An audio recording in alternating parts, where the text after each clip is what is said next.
இதனோட மெயின் கருவாக இருக்கிறது சகோதரர் கதிரேசன் தான்.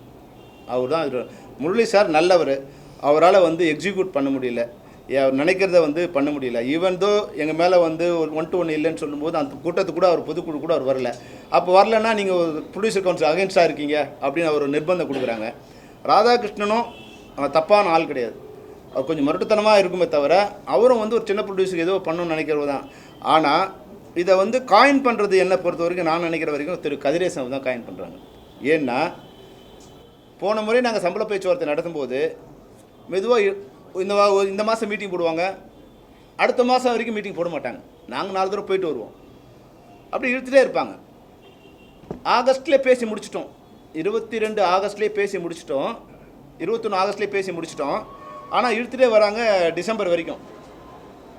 என்னென்னா கதிரேசன் படம் நடக்குது, ஷூட்டிங் நடக்குது, அவர் வந்து அவர் படம் முடிகிற வரைக்கும் புது சம்பளத்தில் ஒர்க் பண்ணக்கூடாதுன்னு வந்து ஒரு எக்ஸிக்யூட் பண்ணுறாரு. அப்போ வெளிப்படையாக நாங்கள் சொல்லிட்டேன்ப்பா, உன் படத்துக்கு கூட பழைய சம்பளம் வாங்கிக்கப்பா, வாங்கிக்கிறோம், நாங்கள் எங்களுக்கு அக்ரிமெண்ட்டை சைன் பண்ணி விட்டுருப்பா, எதுக்கு வந்து இவ்வளோ இருக்கிறோன்னா இல்லைண்ணே ஒரு 4-5 படம் இருக்குதுண்ணே அவங்களாம். சரிப்பா, அந்த 4-5 படத்துக்காவது நாங்கள் வந்து பழைய சம்பளம் வாங்கிக்கிறோம், இந்த அக்ரிமெண்ட்டை ஜனவரி 1ஆம் தேதி சைன் பண்ணிடலாம் அப்படின்னு சொல்கிறோம். சரிண்ணே அப்படின்ட்டு பேசலை. அப்புறம் என்ன பண்ணுறாரு, இல்லைண்ணே நம்ம என் படம் முடிய சொல்ல நம்ம கொஞ்சம் தள்ளியாக பண்ணிக்கலாம். நான் சரி ஓகே, எங்களுக்கு தெரிஞ்சிச்சு ஒரு படம் முடியாமல் அந்த அக்ரிமெண்ட் சைன் பண்ண மாட்டாங்கன்னு. இப்போது 10ஆம் தேதி மார்ச் சைன் பண்ணுறோம். இப்போது அப்போ 7 படம் ப்ரொடக்ஷன் இருக்குது. அப்போ ப்ரொடியூசர் கவுன்சில் செக்ரட்டரி என்ன சொல்லணும், சார் ஏற்கனவே நம்ம பேசணும், இப்போ சைன் பண்ணுவோம், 7 படம் பழைய ஷூட்டிங்கில் இருக்குது, இதை நீங்கள் வந்து பழைய சம்பளத்தில் ஒர்க் பண்ணணும்னு சொல்லணும் இல்லையா? இப்போ அந்த கோரிக்கையே இல்லை, அப்போ சைன் பண்ணிட்டாங்க. ஏன்னா அவர் படம் முடிஞ்சிடுச்சு, இப்போ அந்த இதுவும் இல்லை. இப்போதெல்லாம் நாங்கள் யோசித்து பார்க்கும்போது ஓஹோ இவ்வளோ இதுவாக செல்ஃபிஷாகவும் இவ்வளோ பிளான்டாகவும் இவங்க ஒர்க் பண்ணுவாங்களாங்கிறதே எனக்கு வந்து ரொம்ப ஆச்சரியமாக இருக்குது. இவ்வளோலாம் கூட பிளான் பண்ண முடியுமா அப்படிங்கிறது ஆச்சரியமாக இருக்குது. அவர் வந்து அது அவங்கங்கிற மாதிரி கொண்டு வந்துட்டார். இப்போ அவங்களுக்கே தெரியாது. இப்போ நாங்கள் வந்து அனலைஸ் பண்ணும்போது தான் இப்போ கூட ஏன் தெரியுதுன்னா, இப்போ வந்து இந்த தமிழ்நாடு தொழிலாளர் சம்மேளனம் ஆரம்பிக்கிறோன்னு அவர் சொன்னது வந்து போன அக்டோபரில் அனௌன்ஸ் பண்ணாங்க. ஆனால் இது வரைக்கும் நடக்கவே இல்லை. இப்போ கரெக்டாக இப்போ வந்து முடிச்சிருக்காங்க. எப்படின்னா போன மாதம் அவர் ஷூட்டிங் முடிஞ்சிடுச்சு. இப்போ ஒருவேளை அவர் ஷூட்டிங் முடியாமல் இருந்துருந்தால் அவருக்கு ஒரு பிரச்சனை வந்திருக்கும். இன்றைக்கி அனௌன்ஸ் பண்ணும்போது அவரோட பேரை போடல, அதில் கமலக்கண்ணன் ஒருத்தர் போட்டு விட்டார். அவர் பாவம் ரொம்ப நல்ல மனுஷன், உண்மையாகவும் நல்ல மனுஷன் தான் அவர். அவரை பொருளாளர் போட்டுட்டு அவர் படம் இப்போ கொடைக்கானல் ஷூட்டிங் நடந்துகிட்ருக்கு. இப்போ நாங்கள் அவர் கேட்கணும், சார் நீங்கள் எங்களுக்கு எதிராக இருக்கிற இதில் வந்து இருக்கிறீங்க, இப்போ எப்படி சார் நாங்கள் உங்களோட ஒர்க் பண்ணுறது? ஐயோ தெரியாது சார், எனக்கு சொன்னாங்க, நான் பண்ணிட்டேன், தயவுசெய்து ஒர்க் பண்ணுங்கள்.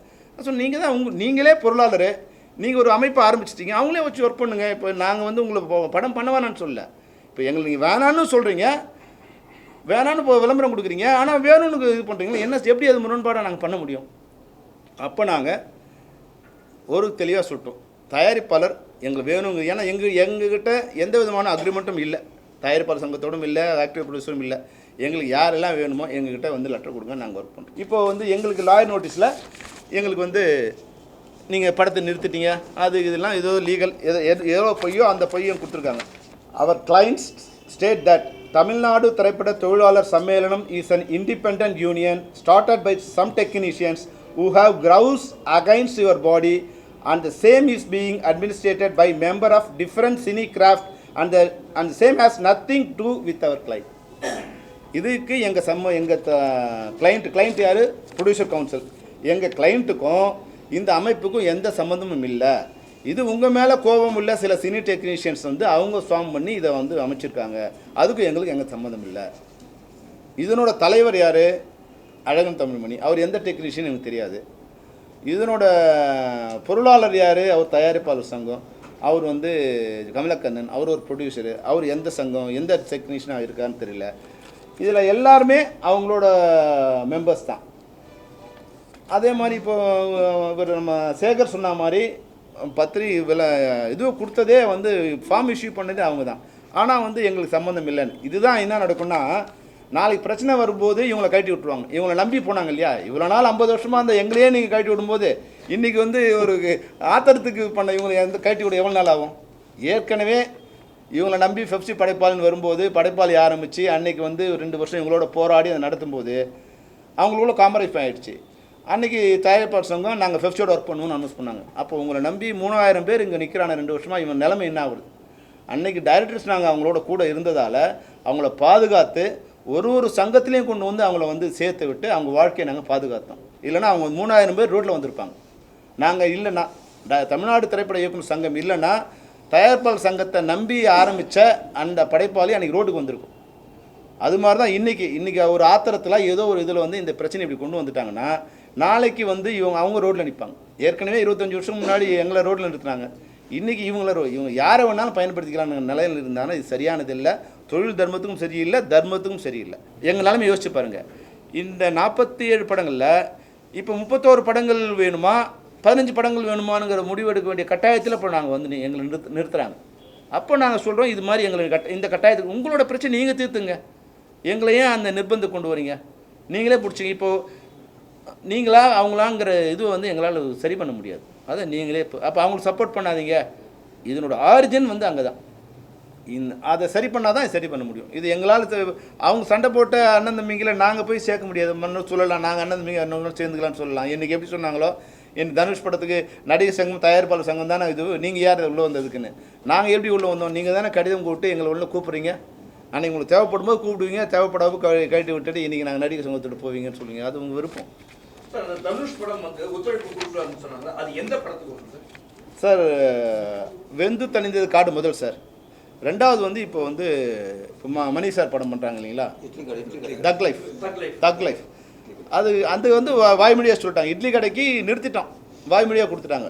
இப்போ மெட்ராஸ் டாக்கீஸ் படம் வந்து தக் லைஃப்பில் அந்த படத்துக்கு போகக்கூடாதுன்னு இப்போ எவ்வளோ பேரோட தான் நாங்கள் வந்து இது பண்ணோம். அவங்களே இப்போ மெட்ராஸ் டாக்கீஸ் அவங்களோட மெம்பரு, அவங்கள கூப்பிட்டு சார் இது மாதிரி சிம்பு படம் வச்சுருக்கேன், இது முடிச்சுட்டு போங்கன்னு சொன்னால் அவங்க 2 பேரை பேசி முடிச்சுட்டு போயிடலாம். இப்போ நான் ஷூட்டிங் போகிறவங்கள அவங்க ஹைதராபாத் போகிறாங்க, அவங்கள ஷூட்டிங் நிறுத்தி நாங்கள் வந்து எங்கள் மெம்பர்லாம் திரும்பி வாங்கன்னு சொல்லி ஊருக்கே தெரிஞ்சு அது வந்து பத்திரிகையில் வந்து எவ்வளோ தான் நாங்கள் போராடுறது. எல்லோரும் எல்லாருக்கும் எங்கள் மேலே கோவம் வருதில்ல, ஏன் நிறுத்துனீங்கன்னு. நடிகர் சங்கத்தை கூட நிறுத்த சொன்ன அவங்க மேலே கோவம் வராமல் வராத எங்கள் மேலே கோவம் வருது. நாங்கள் 2 விஷயம் சொல்லிட்டோம் சார். ஒன்று, ஆர்டிஸ்ட்டுக்கு ரெட்டு போடும்போது நடிகர் சங்கத்தை கலந்து ஆலோசித்து போடணும், அப்போ தான் நாங்கள் எக்ஸிக்யூட் பண்ணுவோம். ஒன்று. ரெண்டாவது, அவங்களுக்கு ஒர்க் பண்ணாது, அந்த சங்கத்துக்கு ஒர்க் பண்ணாது, இந்த சங்கத்துக்கு ஒர்க் பண்ணாது சொல்ல முடியாது. ஏன்னா இப்போ எல்லாம் கலந்து பண்ணுறீங்க. அதனால் வந்து அதை எங்களால் நிறைவேற்ற முடியாது. நீங்களே வந்து கூப்பிட்டு பேசி முடிச்சுங்க. இந்த 2 தவிர எந்த பிரச்சனையும் நாங்கள் வந்து அவங்கள இது வந்து நாங்கள் மீறவே இல்லை. இப்போ நாங்கள் வந்து இப்போ உங்களுக்கு சொன்னது தான் இப்போ அதில் சொல்ல போகிறோம். அப்படி நீங்கள் ஆரம்பிக்கலாம், ரொம்ப சந்தோஷம், ஒரு அனௌன்ஸ் பண்ணிவிடுங்க எங்களுக்கு சம்மந்தம் இல்லைன்னு. அப்போ எங்களோட அப்போ என்ன பிரச்சனை? ஏன் போய் நீங்கள் உங்களுக்கு ப்ரெஸ் மீட் கொடுத்தோம் யார் சார்? அப்போ நான் என்ன தான் சொல்கிறது? நான் என்ன சொன்னேன்னு கேட்பார்ல அவர் இந்த பாஷாவில், உண்மையை சொன்னாரு. சப்போர்ட் இருக்கா சார்? இவ்வளவு பிரச்சனை போயிட்டு இருக்கு, எந்த முன்னணி ஹீரோவாரு என்னப்பா பிரச்சனை பண்றீங்க, என்ன ஆச்சு, யாரு? அதுதான் இப்போ தமிழ் சினிமாவோட சம்மந்தப்பட்டவங்க வருத்தப்படக்கூடாது.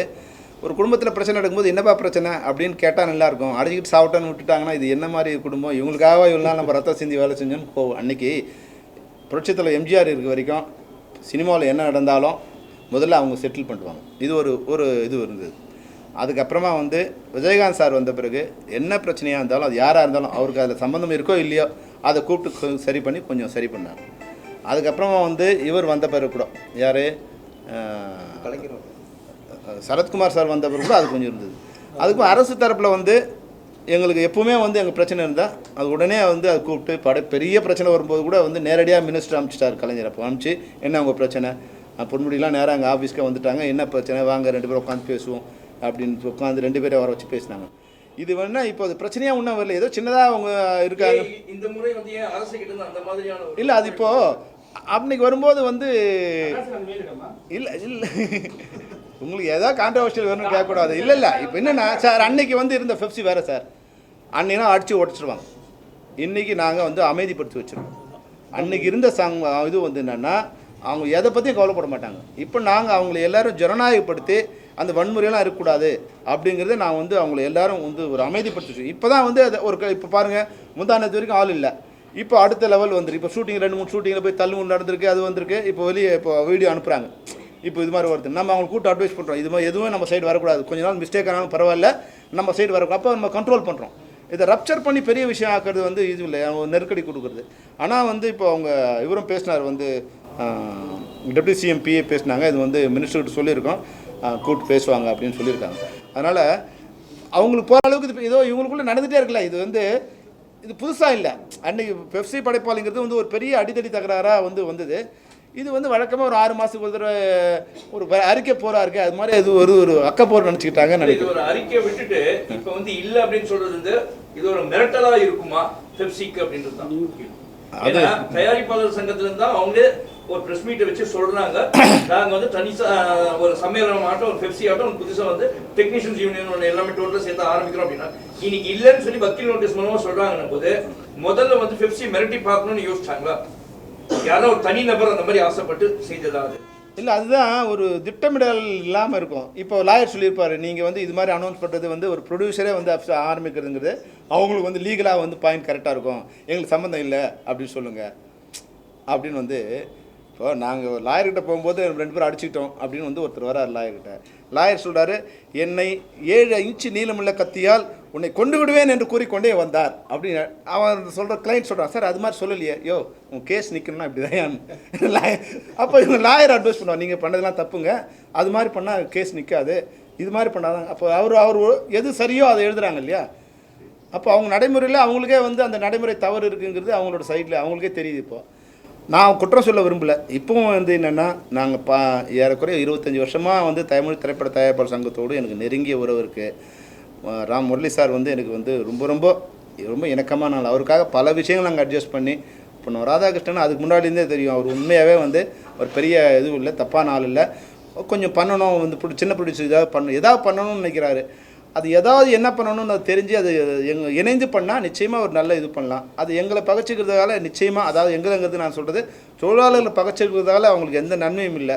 அவங்களோட சேர்ந்து பயணித்து அவங்களுக்கு வந்து 6 கோடி கீழே இருக்கிற படங்களுக்கு வந்து நாங்கள் பல்வேறு விதமான நன்மைகளை அவங்க சலுகை கொடுத்துருவோம். ஸ்மால் பட்ஜெட்டுக்கு இது இருக்குது. இந்தியாவில் அது இல்லை, இந்தியாவில் அந்த திட்டம் இல்லை.